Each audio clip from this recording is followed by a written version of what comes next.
Right, you lot, part 3 of the Toaster Bar series. Well aware that I didn't manage to get part 3 done last week. It's always a bit chaotic when the open is on.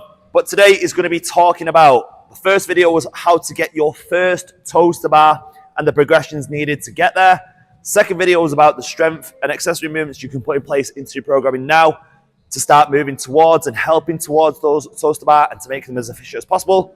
Today is all about linking toaster bar. So, if you have seen anything of my stuff before, you've been in the group for a while, you will know that the big thing when it comes to linking toaster bar, first of all, is executing a really good first rep.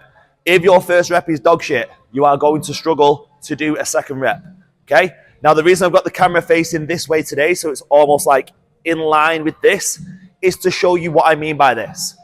Now, let's say we are not very efficient at toaster bar, and we're not really using our lats and doing the things that I said in video 1 the other day, which was talking about pushing the rig down to create a big hollow, and I'm just basically folding up like a deck chair to tap the rig. So imagine I can still do a toaster bar by curling up like this. From here, if I'm underneath the rig, this is why it's really important sometimes to film yourself.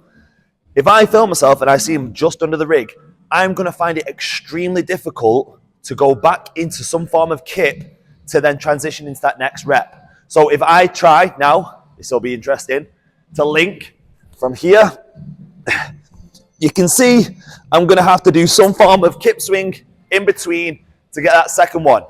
However, if we really focus on getting a fucking solid first rep, where I'm really focusing on pushing the rig down as hard as I possibly can, kicking up as hard as I can, and getting the timing seamless, when I do that first rep, you can see how much further behind the rig I am. So when it comes to then performing a second rep, I'm going to have so much more time because I'm back here to then think, right, from that position there, I'm going to then drop back in, come into a nice arch position, nice big arch position, think about kicking the feet back whilst also staying tight. I'm not just allowing my heels to flick up to my ass. Then, as soon as I get to the end of the arch, think again about snapping back, pushing down on the rig, kicking the feet up simultaneously.